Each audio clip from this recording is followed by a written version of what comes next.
Mr. Kealoha? Aloha. Aloha, Mr. Babayan. Aloha, Mr. Kealoha. Kamahana Kealoha here. I don't think we've ever met outside of this. So. It's very nice to meet you. Same here. Do you remember when the Hokulea went down to Rarotonga? Sorry, I will try. Do you remember when the Hokulea went down to Rarotonga for the Pacific Arts Festival? Yeah, they're indigenous words, and let me slow down. I'm sorry. I don't even know that's the right term for my words. They're indigenous, but they're Kanaka. I will slow down. Do you recall the trip Hokulea took to Rarotonga in the Cook Islands for the Pacific Arts Festival? Yes, I was part of the crew, but I wasn't part of the crew that ended up in Rarotonga. I got off at an island before Rarotonga. It was called Mauke, and I got off purposely to evaluate. They had built a voyaging canoe that they're gonna sail to Rarotonga as part of the Pacific Arts Festival.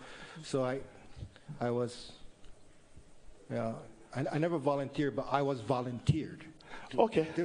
I just wanted to disclose any chance we might have met, but that would have been the only time. So I wanted to just be clear about that. And it's nice to meet you now. So aloha. You, or the Hokulea, comes under an entity, the Polynesian Voyaging Society, is that right? Yes, correct. Okay. And I just kind of want to go over your perspective on that. The word Polynesia, yeah? What does that mean to you? You know, I mean, in my professional life, I don't like to use the term of Polynesia, yeah, or Micronesia or Melanesia, because it doesn't speak to the homogeneous people relationships of people. I prefer to use the term near Oceania and remote Oceania to describe the placement of the islands. And what was the reason again? You just said because it you know, when you say Polynesia, many islands, Micronesia, small islands, Melanesia, black islands, we're a lot more homogeneous than those terms describe. And no, it was you gave us. I'm sorry. I don't mean to interrupt you, but maybe I'm not being clear, and I'm sorry we're in this situation where I have to do that. I would never do that in our cultural norms. Yeah. So I apologize. But you said the reason why you try to use those other terms is because why? Because those terms, if you call all the islands in the Pacific Oceania, then you, in your rationale, you believe that all those islands are related to each other. Okay, thank you. That's what I wanted. Is your reason? Mahalo. I'll move on from the questioning. It tells me the perspective from which you come from. Do you know of other reasons people might not use those terms? I'm not sure. I don't know of any other reasons. Do you know where they come from, where Polynesia, the term comes from? Yeah, excuse me. It came from some French explorer a long time ago and just kind of adopted those. And you've never heard the concern about a culture coming to dominate another culture and then renaming things, and maybe that might be a reason for not using the word Polynesian? That's not my reason. No, I know, but I'm just asking that's very interesting is what I said, and I'm trying to view what kind of perspective you might be coming from with your written direct testimony. So I'm sorry, I hope I'm going in the right way for the process. I'll keep moving. But so you are aware that others might have that as a reason? Yes. Okay, and you choose not to, that's not your reason, clearly. That's not my reason. Mahalo. Do you receive your instructor's salary while you are sailing on the boat? Yes, I'm paid by the university. While you're sailing, though, you get paid? Yes, I'm actually the liaison for the university to the Malama Honua Worldwide Voyage Project. Is that the same position that you described as a representative? You're a representative for UH? Because earlier when somebody asked something, I thought I heard you say that you work as a representative of UH. Is that the terminology? Yeah, I am a representative of the university to the Worldwide Voyage Project.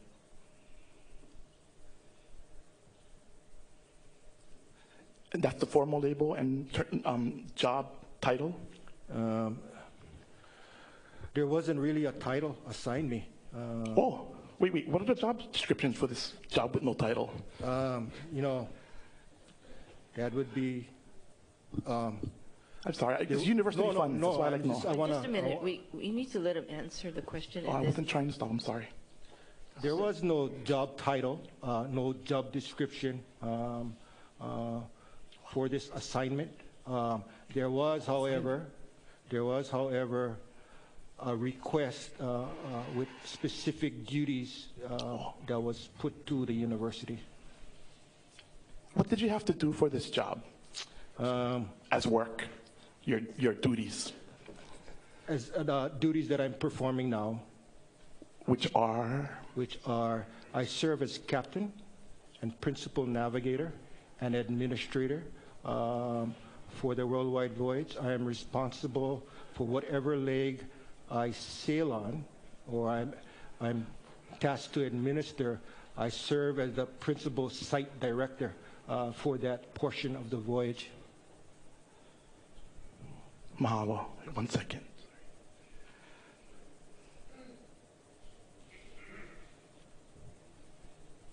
And Malama Honua, is that the name of the entity or the project? The project.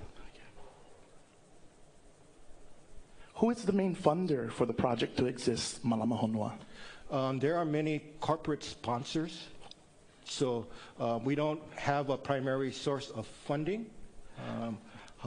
Does the university fund Malama Honua? No, only in that they allow me the time away from the university. So while you're getting paid by the university, part of that duty seems to be with Malama Honua? Yes, me as well as others from the university participate. Okay. So you would say they are affiliated with the University of Hawaii, Malama Honua? Yes, there's a number of institutions that are affiliated with Malama Honua. But I'm talking about the university. Yeah. Thank you.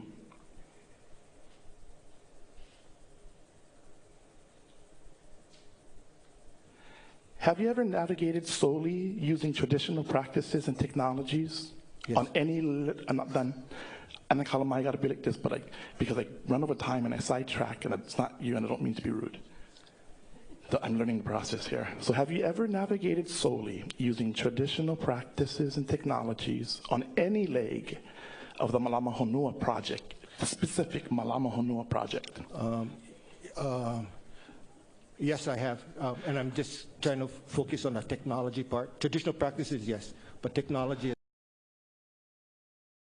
Traditional practices and traditional technologies. Oh, traditional technologies. As in Captain Cook being discovered lost in Hawaii. Okay, yes. You have? Yes, I have. So on this leg, where was it? Can you describe where it was, how long it was, and just there, start there, please. I helped out with the navigation process from Hawaii to Tahiti to the Cook Islands and Samoa. Mahalo. And you're telling me there was no safety boat following you, no cameras, no contact with the rest of the world? No, we just had a second canoe.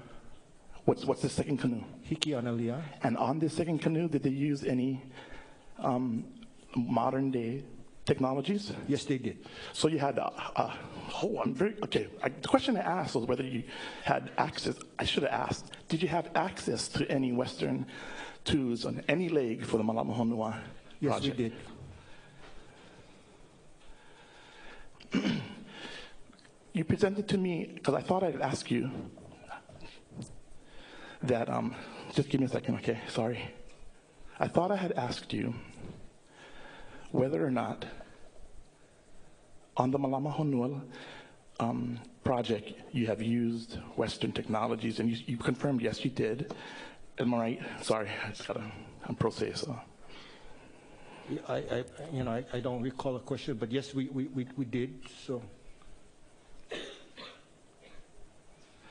And I want you to describe, please, sir, the incidents or the times and legs you have engaged in where you did not use any type of modern day technology, and you said yes, and you described this to me, and then you told me that, but there was a second boat. Is that right? Yes. So the boat was for? Excuse me? What was the boat for? The boat was there to provide safety for the voyage. Like first aid? No, Like- just to have a accompanying vessel, just for in case. Well, let's say somebody fell overboard. Yeah, Hokulea is very. It's because it's only a sail-powered vessel. It has no auxiliary power, no engines on board. You would need a vessel with auxiliary power to rescue. Mahalo. I'm just trying to get back to my reasoning. Is that boat required to be with you? Or is it a choice? Can you work with the funders you do? All the funders you do, all the people that fund Malama Honua, can you work with all those people? Will they give you money if you did not have that second boat there? You watching somebody? We've sailed without an escort vessel, so While being funded as Malama Honua by all the funders. I would assume so because we've sailed without an escort vessel. Did you have to sign a liability form? Or is there insurance? Did they have to get insurance to cover as a corporation for you? The lives on the boats? I'm not sure about the insurance. You would be sure, I think, because they would ask you to sign a liability. Mr. Kealoha, excuse me, but you really have to let the witness Oh, answer. I'm sorry. I'm not trying to. Thank you. Yeah, because I'm getting half answers and I'm not sure what I'm Because hearing. I'm realizing I'm not answering the right question and I'm trying to correct myself. Yes, So I'm I sorry. understand. And I'll stop doing that.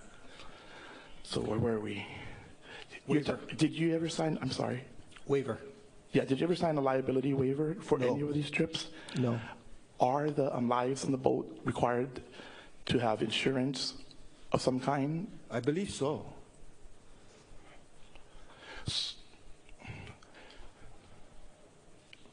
Is the boat part of that insurance clause that might exist that for the reason why they got, I mean, okay, wait.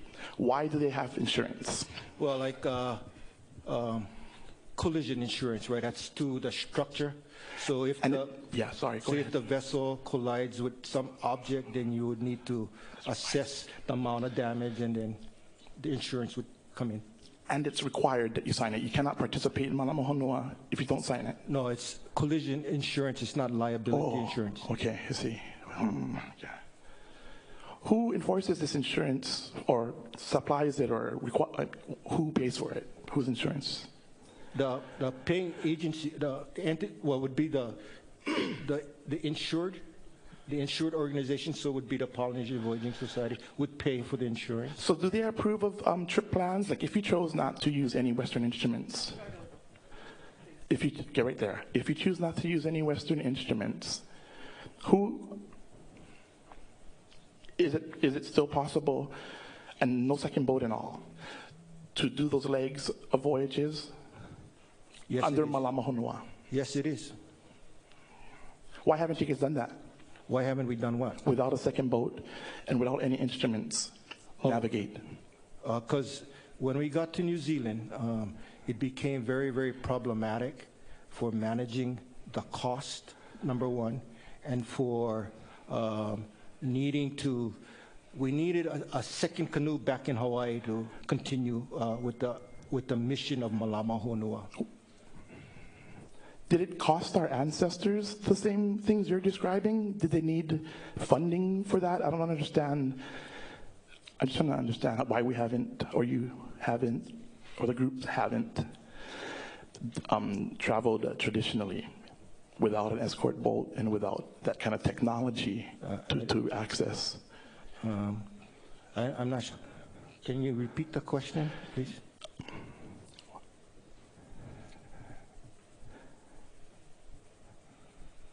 Can you please read the question back? I'm sorry. Did it cost our ancestors the same things you're describing? Do they need funding for that? I don't understand. I still don't understand why you haven't, for the group hasn't traveled traditionally without escort boat and without Okay, that kind of technology to access. Mahalo. Does that make it clearer? It's at the beginning of the question. If you can just maybe shorten the question.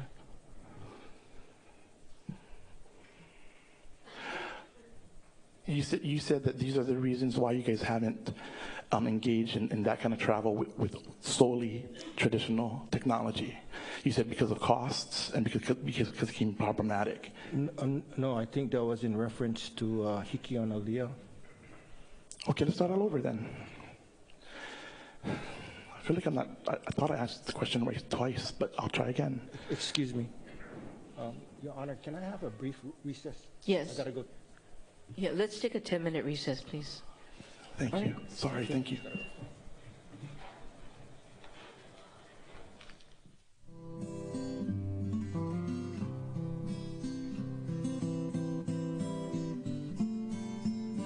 And again, the testimony is under oath, okay? Yes. All right. Yes. Mr. Kealoha?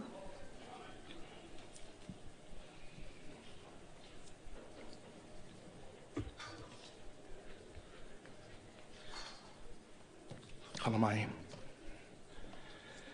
Just begin. Okay.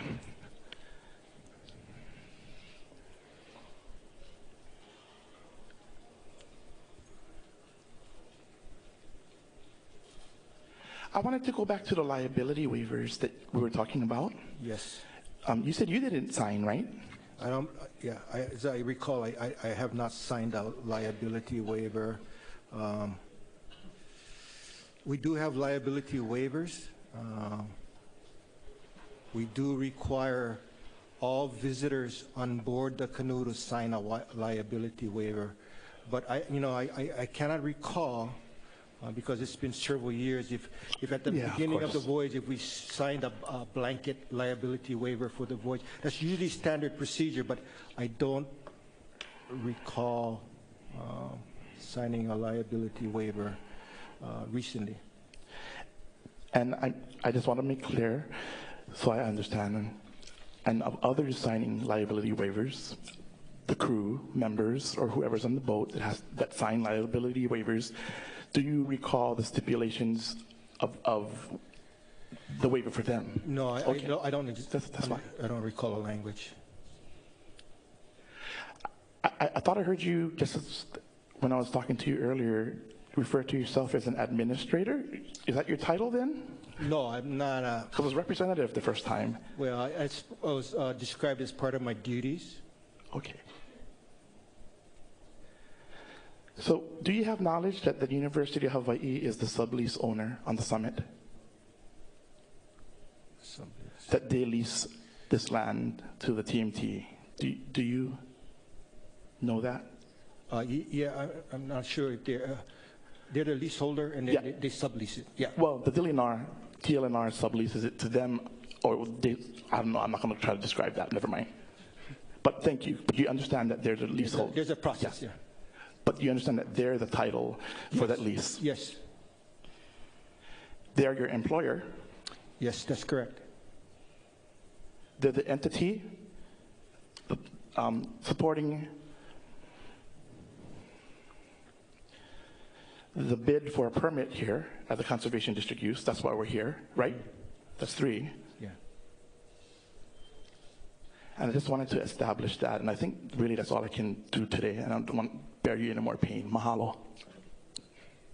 Thank you. Mahalo. Kealoha.